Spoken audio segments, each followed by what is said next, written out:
جی بیٹا، بسم اللہ الرحمن الرحیم۔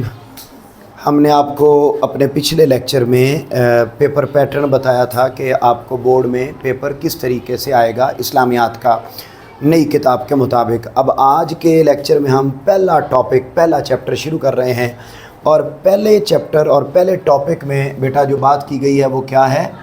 قرآن مجید کی جمع و تدوین۔ جمع و تدوین کا مطلب کیا ہے کہ آج ہم بیٹے دیکھتے ہیں کہ قرآن مجید ہمیں ایک کتاب کی صورت میں نظر آ رہا ہے، ہمارے گھروں میں کتاب کی صورت میں ہوتا ہے، جب کہ یہ قرآن جب نازل ہوا تھا تو یہ کتاب کی صورت میں نہیں تھا۔ بیٹے ادھر توجہ، عائشہ اور زیمل خان توجہ رکھیں، میں بات جو کر رہا ہوں سمجھے، ٹاپک کو سمجھے کہ ہم پڑھنے کیا لگے ہیں کہ یہ قرآن کتاب کی صورت میں نہیں تھا، یہ تو آیات کی صورت میں آقا علیہ السلام کے قلب اطہر پر اترا اور اس کے بعد یہ کتابی صورت میں آیا۔ اب ذہنوں میں سوال پیدا ہوتا ہے کہ یہ کتابی صورت میں کیسے آیا، کیونکہ جو نان مسلم ہے نا، نان مسلم، وہ یہ اعتراض کرتے ہیں کہ یہ کتابی صورت میں بہت بعد میں آیا اور اس میں بہت ساری چیزیں مکس ہیں، اور یہ ایز اٹ از قرآن نہیں ہے۔ یہ غیر مسلم جو اسلام پر اعتراض کرتے ہیں وہ لوگ یہ بات کرتے ہیں، تو ہم انہیں اس ٹاپک کے ذریعے بتا رہے ہیں کہ چوڑے ہو، you are all totally wrong, آپ سب کیا ہیں؟ ٹوٹلی غلط ہیں، رانگ ہیں۔ آپ اپنا منہ بند رکھیں، یہ کتابی صورت میں لکھا ہوا تو آ گیا تھا آقا علیہ السلام کی زمانے میں ہی، یہ لکھا ہوا آ گیا تھا، اور اس کے بعد یعنی آقا علیہ السلام نے خود لکھوایا تھا، اور اس کے بعد حضرت ابوبکر صدیق کے دور میں ہی، یعنی جب ابھی صحابہ کرام موجود تھے ان کے دور میں ہی، جنہوں نے آقا علیہ السلام سے قرآن سنا تھا، اس کو کتاب کی صورت میں محفوظ کر لیا تھا، اور آج کے دن تک یہ قرآن اسی طریقے سے محفوظ ترین کتاب ہے، کیونکہ اس کی حفاظت کرنے والا کون ہے؟ اللہ تھا۔ تو کاکا پارٹی یہ لانگ کویسچن ہے۔ اب جب آپ کو یہ لانگ کویسچن آئے تو آپ نے سب سے پہلے اپنی بک پر آنا ہے، اور بک کی پہلی لائن پر آپ نے بیٹے پہلی ہیڈنگ لکھنی ہے قرآن کا لغوی معنی۔ قرآن کا لغوی معنی، یہ پہلی ہیڈنگ ہوگی جو آپ بالکل سٹارٹ میں لکھیں گے کہ قرآن کسے کہتے ہیں۔ تو اس نے لکھا ہے کہ قرآن کا لفظ یہ بیٹے قراءتن سے بنا ہے، بولیے قراءتن سے بنا ہے، جس کا معنی ہے پڑھنا۔ اونچا بولیے، قراءتن کا کیا معنی ہے؟ پڑھنا۔ تو قرآن کو قرآن اس لیے کہا جاتا ہے کہ یہ سب سے زیادہ پڑھی جانے والی کتاب ہے۔ دیکھو اپنی بک پر لکھا ہوا ہے، وہ کیا کہہ رہا ہے؟ جو واحد کتاب ہے جو دنیا میں سب سے زیادہ پڑھی جاتی ہے، اس لیے اس کتاب کو بولیے کیا کہا جاتا ہے؟ قرآن۔ یہاں آپ اگلی ہیڈنگ لکھیں گے قرآن کا اصطلاحی معنی۔ قرآن کا اصطلاحی معنی، بیٹے قرآن کا اصطلاحی معنی یہ ہے کہ یہ ایک ایسی کتاب ہے جو اللہ تعالیٰ نے حضرت محمد صلی اللہ علیہ وآلہ وسلم پر نازل کی ہے۔ تو وہ کتاب جو اللہ نے اپنے آخری نبی حضرت محمد صلی اللہ علیہ وسلم پر اتاری، اس کتاب کو کیا کہا جاتا ہے؟ قرآن۔ یہ قرآن کا اصطلاحی معنی ہے۔ اب یہاں آپ ہیڈنگ لکھیں گے حفاظت قرآن۔ حفاظت قرآن، میں جہاں جہاں پر آپ کو ہیڈنگز لکھوا رہا ہوں آپ نے وہاں ہیڈنگز لکھنی ہے، اور انہی ہیڈنگز کے ساتھ ہی آپ نے اس لانگ کویسچن کو اٹیمپٹ کرنا ہے۔ جی پتہ چل گیا اگلی ہیڈنگ کہاں لکھنی ہے؟ بیٹے لاسٹ جو پہلے پیراگراف کی لاسٹ لائن ہے، قرآن واحد کتاب ہے جس کی حفاظت کا ذمہ بیٹے کس نے لیا ہے؟ اللہ تعالیٰ نے۔ یہاں آپ ہیڈنگ لکھیں گے ارشاد باری تعالیٰ۔ بیٹے آپ ہیڈنگ کتاب کے اوپر لکھو، رجسٹر پر نہیں، ہیڈنگز کتاب پہ لکھنی ہے۔ وہ اردو کا کام ہے، اردو والے سر جو آپ کو کرواتے ہیں وہ آپ کریں اس پہ۔ اسلامیات کا سارا کام آپ نے بک کے اوپر کرنا ہے، اور اس سے بک گندی نہیں ہوتی، اس سے پتہ چلتا ہے کہ آپ اسٹوڈنٹ ہیں اور پڑھ رہے ہیں۔ تو آپ کتاب کے اوپر کیجیے۔ یہاں پر اگلی ہیڈنگ لکھیں گے ارشاد باری تعالیٰ۔ اسی چیز کے بارے میں اللہ تعالیٰ نے قرآن مجید میں بھی ارشاد فرمایا ہے، انا نحن نزلنا الذکر و انا لہ لحافظون۔ ترجمہ بولو بیٹے کیا لکھا ہوا ہے؟ بے شک ہم نے ہی اس ذکر قرآن کو نازل کی اور ہم ہی اس کی ضرور حفاظت فرمانے والے۔ بیٹے اب تک میں نے بتایا قرآن کا لغوی معنی، اصطلاحی معنی،